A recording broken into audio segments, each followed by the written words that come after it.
राजस्थान में और आपके साथ हूं मैं आयुषी नेगी। और आज बुलेटिन में सबसे पहले बात करेंगे बजट सत्र की। तो राजस्थान विधानसभा के बजट सत्र की शुरुआत सुबह 11 बजे प्रश्नकाल के साथ ही शुरू होगी। बजट पर आज भी विधानसभा में बहस जारी रहेगी। सदन में आज होगी विधायी कार्य।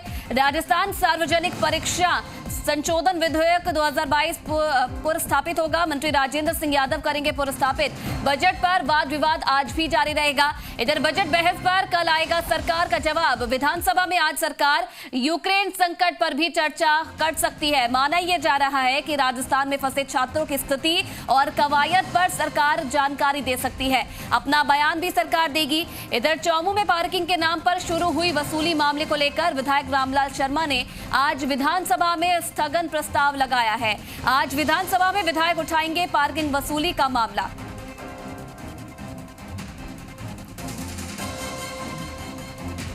तो बजट पर विधानसभा में आज भी बहस और कई मुद्दों को लेकर जो विपक्ष है वो रणनीति बना रहा है सरकार को घेरने की, और कल सरकार की तरफ से जवाब पेश किया जाएगा। बजट को लेकर आज भी जो बहस है वो सदन में दिखाई देगी। साथ ही साथ सरकार की तरफ से यूक्रेन में फंसे छात्रों को लेकर भी जानकारी दी जाएगी। क्या कुछ अभी तक सरकार की तरफ से किया गया है, कितने छात्रों को लाया गया है और आगे क्या कुछ रणनीति जो बाकी के छात्र वहां बचे हुए हैं उन्हें लाने की सरकार की तरफ से की जा रही है। यूक्रेन चर्चा पर बड़ा यहाँ पे संकट पर बड़ी चर्चा हो सकती है। साथ ही साथ तमाम जो पार्किंग के मुद्दे हैं, चौमू में हुआ पार्किंग का मुद्दा आज बीजेपी की तरफ से उठाया जाएगा। वसूली का ये मामला है जिसे रामलाल शर्मा की तरफ से उठाया जाएगा और कल सरकार की तरफ से बजट पर जवाब पेश किया जाएगा। और चलिए इस खबर पर और ज्यादा जानकारी देने के लिए जी मीडिया संवाददाता भरत इस वक्त सीधा लाइव हमारे साथ जुड़ रहे हैं। भरत, आज भी माना यह जा रहा है काफी हंगामेदार रहने वाली है सदन की कार्यवाही। क्या कुछ माना जा रहा है, किन कुछ मुद्दों पर आज बात हो सकती है और विपक्ष की फिलहाल क्या कुछ तैयारी है?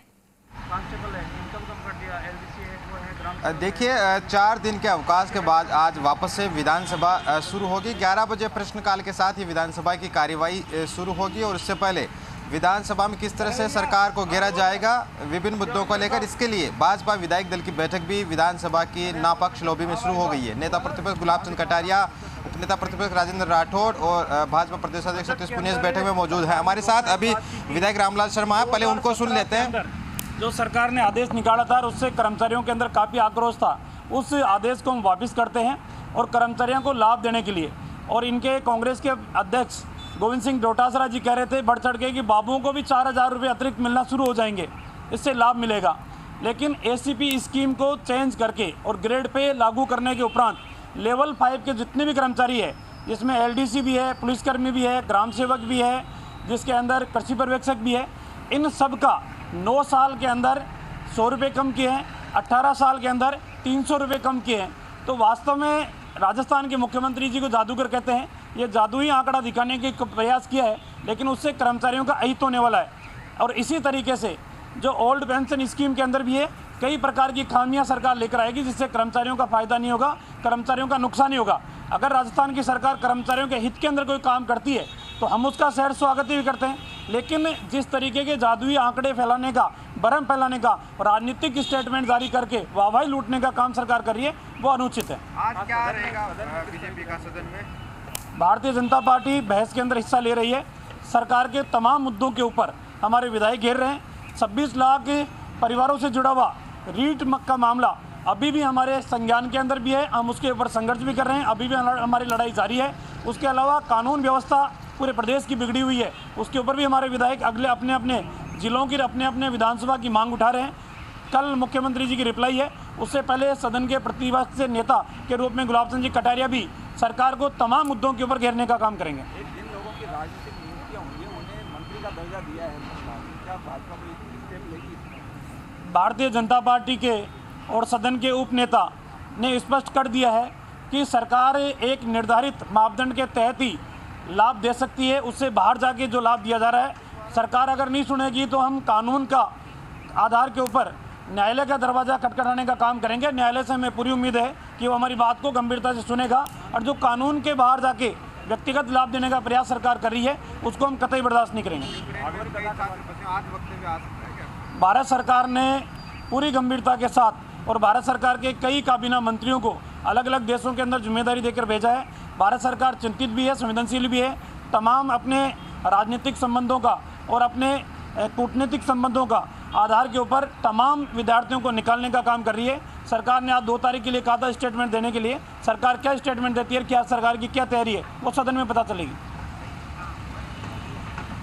तो ये थे विधायक रामलाल शर्मा, जिनको आप सुन रहे थे, और ये कह रहे हैं कि सदन में भी आज सरकार को घेरने का काम किया जाएगा। जी भरत, दूसरी तरफ अगर हम देखें तो इन तमाम मुद्दों के साथ साथ एक ऐसा मुद्दा भी है जो कि इन दिनों छाया हुआ है, क्योंकि अगर यूक्रेन में युद्ध की बात करें तो सरकार लगातार कोशिश कर रही है छात्रों को वहां से वापस लाने की। आज माना यह जा रहा है कि इस पर भी चर्चा संभव है और सरकार की तरफ से जानकारी यहाँ पर साझा की जाएगी छात्रों को लेकर। क्या कुछ स्थिति है वहां पर?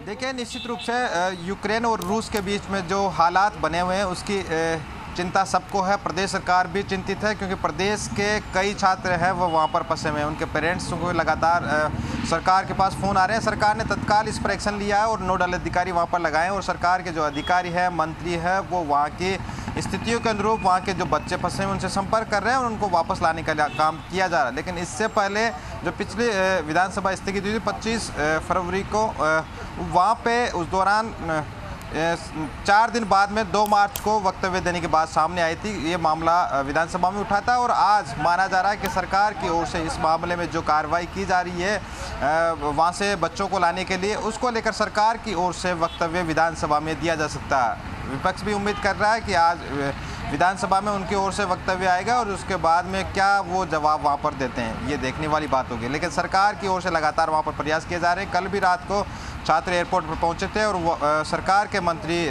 उद्योग मंत्री शकुंतला रावत और अर्जुन बामनिया जी वहां पर पहुंचे थे, छात्रों को रिसीव किया था, पेरेंट्स को उन्हें सुपुर्द किया था। पेरेंट्स के आंसू भी छलक पड़े थे उस दौरान, क्योंकि वहां पर जिस तरह के हालात हैं उनके बीच में से सुरक्षित अपने घर को पहुंचना ये बड़ी खुशी की बात थी। इस दौरान उनकी आंखों में खुशी आंसू देखे। मंत्री खुद भावुक नजर आई थी, क्योंकि ये पल बड़ा दर्दनाक था। वहाँ के जिस तरीके के मंजर सामने आ रहे हैं और उनके बीच सकुशल अपने घर को लौटना, ये उनको खुशी दे रहा था। इसी बात को लेकर सरकार भी चिंतित है। पोलैंड में जो छात्र हैं वहाँ पे उनसे बातचीत की जा रही है लगातार उनको लाने के लिए।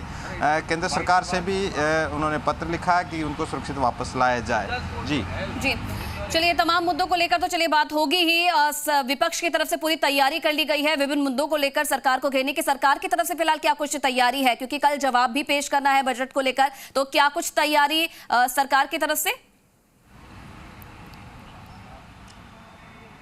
देखिए, 23 फरवरी को मुख्यमंत्री अशोक गहलोत ने प्रदेश का बजट पेश किया था और जिसमें सभी वर्गों को ध्यान में रखते कई तमाम घोषणाएं की गई थी। हालांकि विपक्ष ने इसे थोथा बजट बताया था, लेकिन सरकार के जो मंत्री हैं वो लगातार इस बजट को ऐतिहासिक बता रहे हैं और लगातार इसका प्रचार प्रसार भी कर रहे हैं कि विभिन्न विभागों में जो उन्होंने घोषणाएं की है उसको धरातल पर लाने का काम करेंगे। उस पर अब विधानसभा में बहस चल रही थी और कल बहस के बाद मुख्यमंत्री उस बजट बहस के बाद रिप्लाई देंगे, जवाब वहाँ पर विधानसभा में देंगे। तो माना जा रहा है कि इस जवाब में कुछ और घोषणाएं हैं वो यहाँ पर कर सकते हैं, क्योंकि सत्ता पक्ष के कई विधायक भी हैं जो इस बजट में जो उनकी मांगे थी वो पूरी नहीं होने से नाराज़ दिख रहे थे। तो माना जा रहा है कि सरकार जब जवाब पेश करेगी तो उसमें कुछ और घोषणाएं वहाँ पर कर सकती है। इसका इंतज़ार सभी को है, क्योंकि कल मुख्यमंत्री का जब जवाब पेश होगा तो माना जा रहा है कि कुछ विधायक जो अन्य जिनकी मांगे शेष रह गई थी, जो लगातार मांग कर रहे थे, उनको भी वहाँ पर जवाब मिल सकता है विधानसभा के माध्यम से और उनकी घोषणाएं पूरी हो सकती है। जी